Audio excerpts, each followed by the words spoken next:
Thank you. બે યાર વિધિ, આ બધું શું છે? કેટલા પાર્સલ હોય યાર રોજ રોજ? ના તો પાડી હતી ગઈકાલે હજી. એમેઝોન ની બધી એપ તે જાતે ડિલીટ કરી છે મારામાંથી. તો આ બધું શું છે? દિવાળી આવે છે ને, તે મને શું કીધું તું? સ્મોલ બિઝનેસ વાળાને સપોર્ટ કરશે. હું જ કરી રહી છું. અરે 7,000 રૂપિયા પે કર્યા છે મેં. 4,000 રૂપિયા તો કઈ હેર ઓઇલ હોય અને 3,000 રૂપિયાનો સાબુ હોય કઈ? હા તો હોમમેડ છે.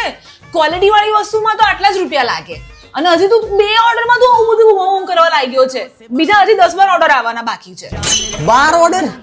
હા તો કેટલા બધા લોકો ઘરેથી સ્મોલ બિઝનેસ કરે છે. કોઈ કુકીઝ બનાવે છે, કોઈ કુર્તી બનાવે છે, કોઈ તોરણ બનાવે છે, કોઈ કેન્ડલ્સ બનાવે છે, કોઈ દીવા બનાવે છે, કોઈ રેઝિન આર્ટ કરે છે, કોઈ નાસ્તા બનાવે છે. તો સપોર્ટ કરવાનો હોય કે નહીં? અરે એવું જોવા જઈશ તો દર ત્રીજું ઘર છોડીને ચોથા ઘરે સ્મોલ બિઝનેસ ચાલે છે. તે ટોટલ બિલ કેટલું કર્યું એમ કહી દે ને મને. 1 મિનિટ ઉભો રહે. 98,765.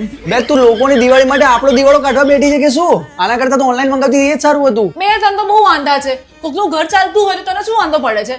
એક કામ કરીએ, સ્મોલ બિઝનેસ વાળાને સપોર્ટ ચાલુ રાખું છું અને તે કીધું એમ ઓનલાઈન શોપિંગ બી ચાલુ કરી દઉં છું. એટલે તું બી ખુશ ને હું બી ખુશ. શું આખો દિવસ રડ્યા કરતો હોય છે?